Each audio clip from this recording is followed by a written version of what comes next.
Hello everybody, hope everybody's doing great today. Appreciate those of you who watched this video. I hope you enjoyed. Also appreciate those of you who have subscribed. Thank you very much. Today we're talking about The Last of the Mohicans, the 1920 version, the silent movie version. Unfortunately, it took too long to make this video, so Amazon Prime no longer has it on their app. But if you do want to watch it, you go to MGM Plus. You can watch it there. I'm not going to subscribe to MGM Plus just to show you the video. I'm a poor man, and I'm a poor reviewer and talker about these movies. Therefore, I'm not going to show it to you. But if you want to, you can look it up there. I did the next best thing, though. I got The Last of the Mohicans, the 1992 version. So let's get into the silent version. For a silent movie, this does have a lot of words. Of course, you're probably saying it has a lot of words. It's a silent movie. How else are we supposed to know? But when you usually watch a silent movie, most of the storytelling is through the actors' motions and on screen, just through their body language is usually how you know what's going on in the movie. Which, if you are an aspired actor, I would say watch a lot of silent movies and learn their mannerisms and stuff to help you once you get on screen, or if you're going to be on stage. I think it would help you a lot to learn, your body language, how that conveys with your storytelling, which silent movies excel at because they had to excel at that. But anyways, this movie does have a lot of words, a lot more than I'm used to when I watch silent movies. I watched 10, okay, so I'm not an expert, but the 10 I watched, this one had a lot more reading to do. I almost felt like I was reading a book, an audio book or something. But as the movie moves along, it's less and less wording, and more of the storytelling is done by the actions on the screen.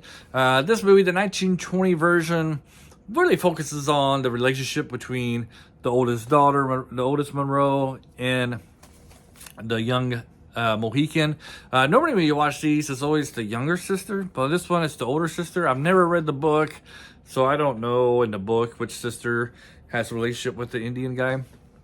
But in this one, it's the older sister, and the younger sister is kind of like kind of too immature, and the elder sister is kind of taking over the mantle of being the mother-like figure for her. So in this one, she's the one who kind of loves the Indian guy, and then of course, spoiler alert, I guess if you don't know what this story is about, she's the one who dies with the Indian guy, with the last of the Mohican boy. So that's kind of like the difference of the story that I've seen from the other two versions, the 1930s version and the 1992 version.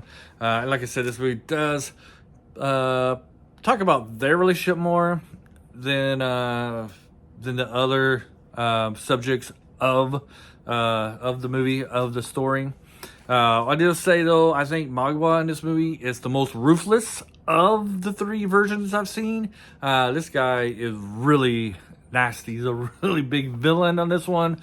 Of course, in the Last of the Mohicans, the British surrendered to the French. You're going to let them go because, the 70-Year War, the French and Indian War, was more like a gentleman's war, if you can call it that, where, if you said you're going to go back to England or France, they let you do it because, you would keep your word, because that's the day of age they lived in, where people kept their word. If they made a promise, they kept it, supposedly. And so this is what happens. But in this version here, Magua disobeyed the chiefs of the clan, of the tribe, convinced his fellow tribesmen to go against the word of their leaders, and he attacks the British and ends up, massacring them. And this is like the killing of the Indians killing the British goes on for about a good 15 to 20 minutes. It is brutal. Getting babies, or throwing babies up in the air, slaughtering women, children. They really, for the 1920s version, you're not seeing blood or anything, but it's pretty violent there on the screen. So violent, they kill a horse, and they even show a horse kissing the other horse because it's mourning its fellow horse's life being killed. That's how ruthless these Indians were in this movie. And then, 1920s version is all words and stuff, but it talks about how to the dismay of the Native American culture, Magua got his fellow guys drunk and and they had orgies during the night. They didn't use the word orgies during the night. I'm like, 1920s, they're having orgies? Boy, yeah, you know, more you think the world has changed, more it stays the same, right? So yeah, back in, you know, they're having orgies, Indian orgies. It's all on the screen. Of course, they're not showing it, but you're reading it. Maybe that's just as bad. I don't know.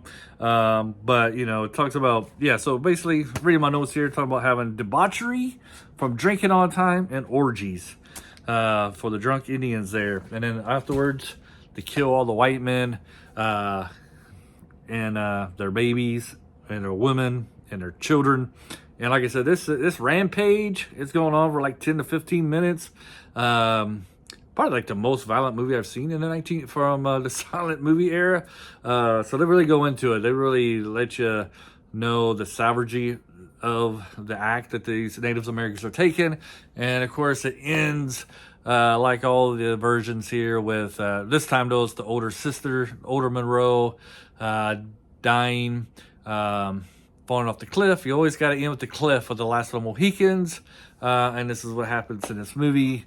And Hawkeye in this one, he plays a minimum role. You know, he has a really small role compared to the other two versions.